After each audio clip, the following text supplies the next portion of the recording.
Almost heaven. The first two words of John Denver's classic, Take Me Home, Country Roads, capture the nostalgia, the yearning, and the idealization of home. In this one song resides the love of a place, West Virginia, Blue Ridge Mountains, Shenandoah River, the comforts of home, misty taste of moonshine, and the love of a woman. He recalls it all with a homesick teardrop in his eye. Do you tear up listening to John Denver's country folk ode to home? Or maybe you roll your eyes in exasperation at the whole genre. But it's not just country or folk songs that croon over this longing for home. Diana Ross, Ed Sheeran, Carole King, Kanye West, Lynyrd Skynyrd, the list just goes on and on. The ache for home transcends language, culture, age, every divide, tapping into a universal ache, a universal longing for home. The specifics may differ, but what remains constant is the universal hunger for a place that we call home. Hey everyone, my name is Meghna Bhagat, and on September 14th, I'm presenting a class at Synchronicity University's home series, Being at Home in Your Natal Chart. I'm here today sharing a taste of what I'll be offering on September 14th. You don't have to attend in person, but for those who do, there's an added bonus. I'm going to be doing a few live chart readings during the final portion of the class. If you want to be considered for the live reading, sign up by September 10th and plan to attend live. Now, let's get back to what has captured the imaginations of so many artists, singers across time and culture, the longing for home, for a place that's physically and emotionally comfortable, safe, restorative, like Our House by Crosby, Stills, Nash and Young. A simpler place before life got so complicated, where we first experimented with who we wanted to be, the site of our first rebellions, first loves, first disappointments, where we dreamed of possibilities, ameliorated broken hearts, built our foundations and launched into the world, like Castle on a Hill by Ed Sheeran. But it's not just the place alone in any of these songs. It's always about love, love of family. It's about the people and the creatures associated with that place, with whom we share deep, committed bonds, those with whom we experience the feelings of contentment, security, renewal. As Simon and Garfunkel remind us, home, where my love lies waiting, home. Such a central component of this longing, love. And then we dig a little deeper and we find John Denver's repeating hook. We encounter home's other compelling face. Country roads, take me home to the place I belong. Belonging. Home is the place where we find love and belonging, where we are strangers and outsiders no more. As we say in astrology, home is where we're no longer astrologically afflicted, debilitated, or peregrine. In fact, as we think about it further, it's not about the place or even the people. It's about that feeling, that sensation. Author and speaker Brené Brown's research on shame identified this same central finding. A deep sense of love and belonging is an irreducible need for all people. We're biologically, cognitively, physically, and spiritually wired to love, to be loved, and to belong. When those needs are not met, we don't function as we were meant to. We break, we fall apart, we numb, we ache, we hurt others, we get sick. So how and where do we find this feeling of home? That's the question. While the singers and songwriters are prolific in their description of this feeling, transporting us to warm hearths abundant tables echoing with laughter, joy rides with friends, the tender, loving arms of another. But ask them why they left this idyllic home, this place of love and belonging, and they'll likely admit that on closer examination, the waters of the Shenandoah River, they're polluted. They can cause illness. The misty siren song of moonshine dissolved too many a happy union.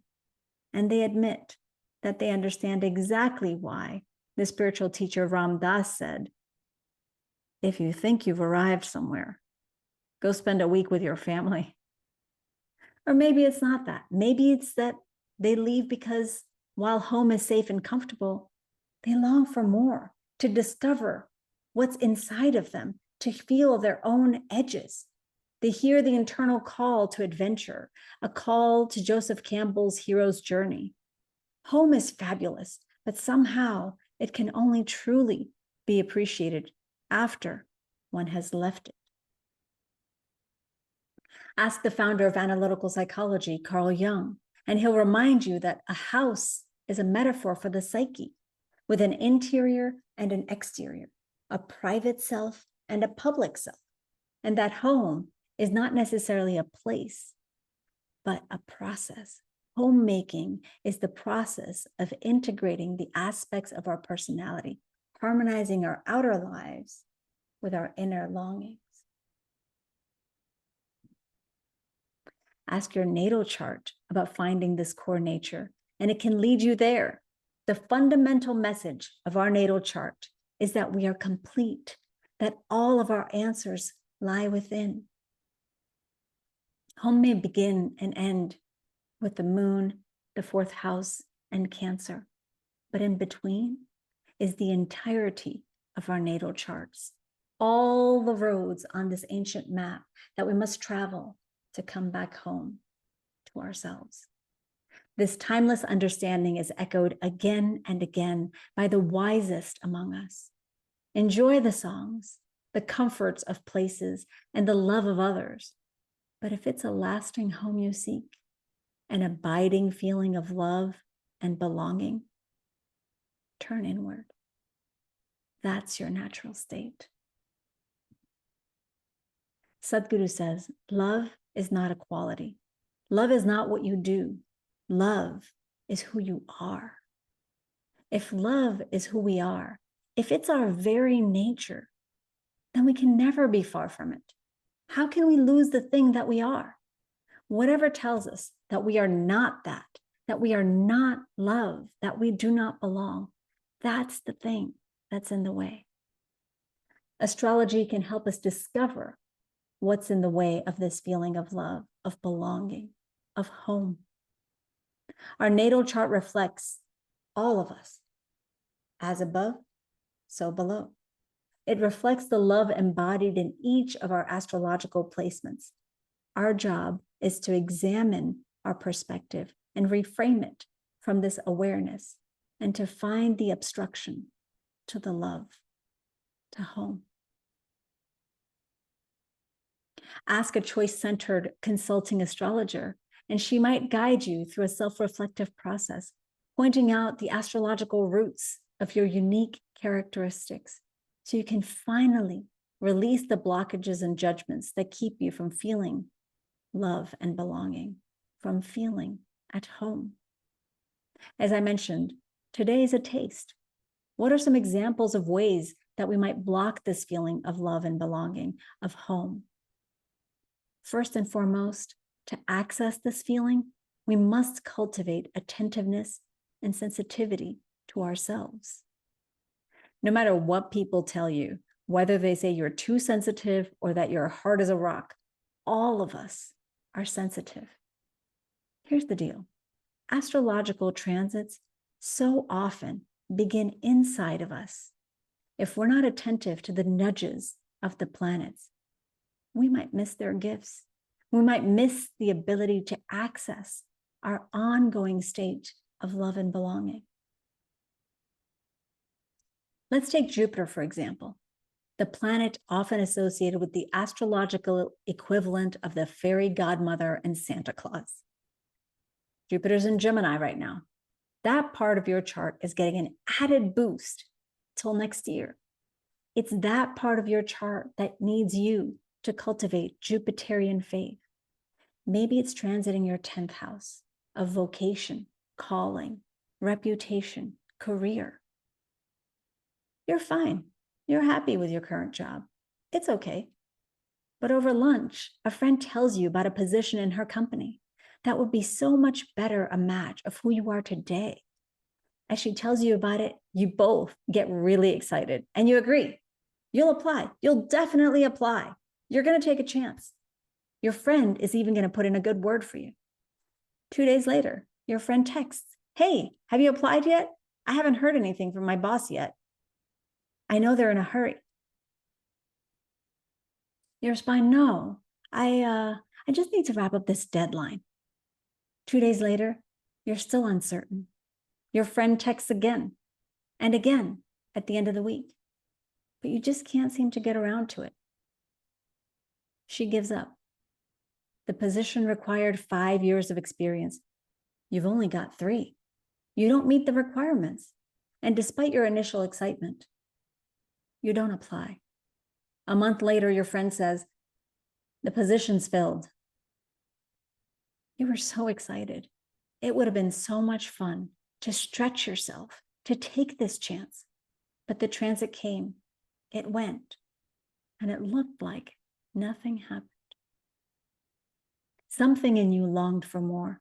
Something in you knew that you had outgrown your current position. Jupiter swooped in with a great opportunity, but you hesitated. You were afraid of being rejected. You couldn't enter that scary flow. Maybe you were snagged by that old demon on your shoulder, the one that goes by the name "not good enough." But on your other shoulder, your angels wept. Jupiter is the planet of faith, optimism, taking chances. Where it transits, it asks you to stop underestimating yourself. It asks you to bet big, recognizing that with Jupiterian faith, you can jump higher, run faster, soar to ever greater heights. But when we block ourselves from taking a chance during a Jupiter transit, we underestimate ourselves. We effectively block love to ourselves.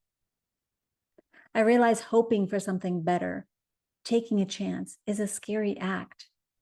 But that's what Jupiter asks. It asks us to take that leap, having faith that it will be a soft landing, or at least that it won't cause any problems.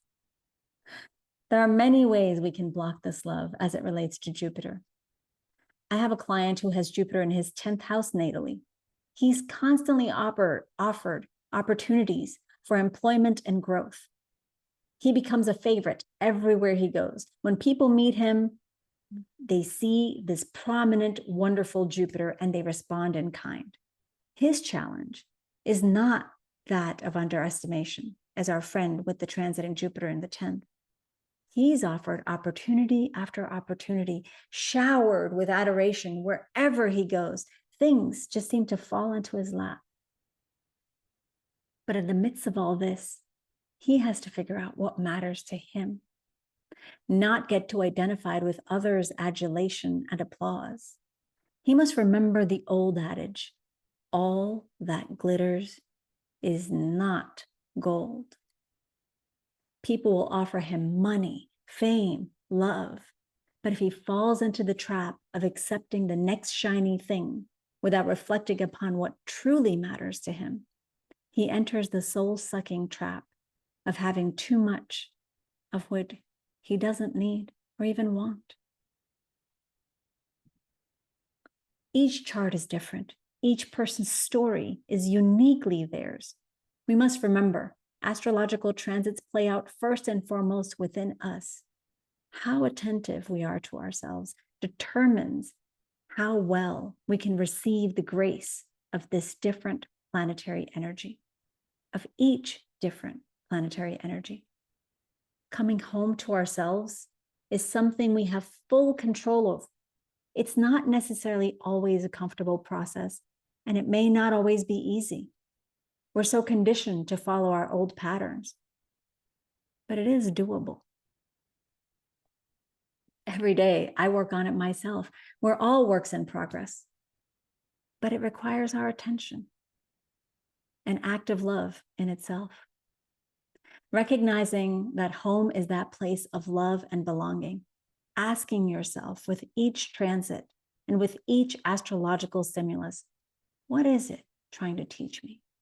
How does this planet want me to find home, express love, feel belonging? Am I putting myself in a state of receiving this love? The planets reverberate their intentions. Saturn contracts, Jupiter expands, Neptune dissolves. They reverberate these intentions indiscriminately. It's our job to supply the discrimination, the discernment. We apply their energies to the specific, particular areas of your chart, of our charts. And thus, with our attentiveness and discernment, we open ourselves to receive the love they're holding for us, that there are reservoirs of. With this perspective, every placement guides us back home. On September 14th, we'll look at some of the other planets and how they help us come back home to ourselves. We look at how all of this plays out in our everyday lives, in your everyday life, how you can find your own blockages. And for a few of you, we'll peek into your chart, your transits. To do that, you've got to register and you've got to do it soon. And join me live at Synchronicity University on September 14th at 2 o'clock Eastern. I look forward to seeing you there. Till then, I wish you happy homecoming.